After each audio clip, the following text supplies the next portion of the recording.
اچھا، ایک اور سوال سبیلوں کے حوالے سے پوچھا جاتا ہے کہ محرم میں سبیلیں لگانا، ان سبیلوں سے پانی پینا. تو دیکھیں وہ بھی شیعہ حضرات کا مسلک ہے، ان کا کانسیپٹ ہے کہ وہ حضرت حسین کے نام کی سبیلیں لگاتے ہیں. میں بار بار کہہ رہا ہوں کسی کو چھیڑے نہیں، اپنا مسلک چھوڑے نہیں، دوسرے کو چھیڑے نہیں.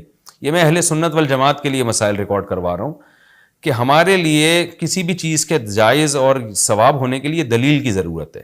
دلیل قرآن و سنت ہے، صحابہ ہیں. تو ہمیں نہ اہل بیت سے اس کا کوئی ثبوت ملتا ہے، نہ صحابہ سے، نہ قرآن و سنت سے کہ محرم میں صحابہ نے سبیلیں لگائیں. حضرت حسین رضی اللہ تعالیٰ عنہ کی شہادت کے بعد اہل بیت میں سے کسی نے سبیلیں لگائی ہوں یا انہوں نے سبیلیں لگانے کا حکم دیا ہو، کہیں بھی نہیں ملتا. یہ عمل بھی بدعت ہے، ناجائز ہے، اس سے اجتناب کریں. اور ایک عجیب بات ہے، کبھی آپ اس کو غم کا مہینہ کہتے ہیں اور کالے کپڑے پہنتے ہیں اور سبیلیں لگا کے لوگوں کو شربت پلا رہے ہیں. تو یہ تو خوشی کے موقع پہ ہوتا ہے نا، خوشی کے موقع پہ کھلایا پلایا جاتا ہے. تو یہ ایک کنفیوژن ہے کہ یہ خوشی منا رہے ہیں کہ غم منا رہے ہیں. تو کھلانا پلانا خوشیوں کے موقع پہ ہوتا ہے. تو اس لیے آپ ان چیزوں سے اجتناب کریں، نہ سبیل لگائیں، نہ اس پہ کھڑے ہو کر پانی پئیں. جو لگا کے بیٹھے وہ اس کو چھیڑے نہیں، آپ تنگ نہ کریں، وہ اس کا مسلک ہے، اس کو چھوڑ دیں. دنیا میں بہت سارے فرقے ہیں، کس کو آپ قابو میں کریں گے؟ ملک میں انارکی پھیلتی ہے، ملک میں فسادات ہوتے ہیں. کسی سے نفرت کرنے کی ضرورت نہیں ہے، کسی کو ٹاؤنٹنگ کرنے کی ضرورت نہیں ہے، طنز تانے کی ضرورت نہیں ہے. جو لگا کے بیٹھا ہوا ہے لگائے، جو پی رہا ہے اس کو پینے دیں، چھیڑے نہیں.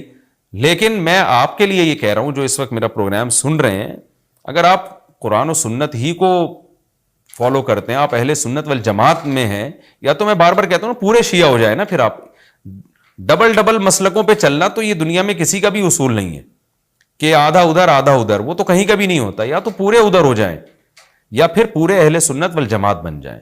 تو اہل سنت والجماعت کے ہاں یہ سبیلیں لگانا یہ جائز کام نہیں ہے، کیونکہ قرآن و سنت سے اس کا ثبوت نہیں ہے. لوگ کہتے ہیں کہ آدمی کسی کو شربت پلا رہا ہے، پانی پلا رہا ہے، تو پانی پلانا تو بڑا اچھا کام ہے.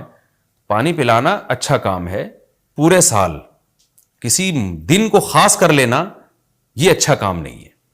تو اس سے بدعت کی تائید ہوتی ہے. تو اگر کوئی پیاسا آپ کو نظر آتا ہے تو محرم میں ہو تو محرم میں بھی پلائیں، سفر میں ہو تو سفر میں بھی پلائیں. لیکن کوئی پیاسا نہیں ہے تو جیسے آپ پورے سال سبیلیں نہیں لگاتے تو محرم میں بھی نہ لگائیں آپ. کیونکہ اگر آپ پورے سال نہیں لگاتے، محرم میں لگا رہے ہیں، تو اس کی علامت ہے آپ اس مہینے کو سبیل کے حوالے سے خاص ویلیو دے رہے ہیں. تو اس ویلیو کی آپ کے پاس قرآن و سنت سے دلیل ہونی چاہیے. دلیل نہیں ہے تو ہمارے پاس دلیل ہے. نبی صلی اللہ علیہ وسلم نے فرمایا من احدث فی امرنا ھذا ما لیس منہ فہو رد وفی روایت فہو مردود. جو ہمارے دین میں کوئی بھی نئی چیز لے کر آئے گا، نبی نے فرمایا وہ مردود ہے، ہم نہیں اس کو ایکسیپٹ کریں گے. تو اس لیے بھائی ہم تو اس حدیث کو فالو کرتے ہیں. تو کائنڈلی آپ حضرات سے گزارش ہے، ہاں کوئی پورے سال سبیل لگا کے بیٹھا ہو تو وہ محرم میں بھی لگا لے. کیوں؟ وہ اس لیے کہ وہ محرم کو الگ سے فضیلت نہیں دے رہا سبیل کے حوالے سے، بلکہ وہ کہہ رہے بھائی میں تو پورے سال لوگوں کو پانی پلاتا ہوں تو محرم میں بھی پلا رہا ہوں، میں تو پورے سال شربت پلاتا ہوں تو محرم میں بھی پلا رہا ہوں.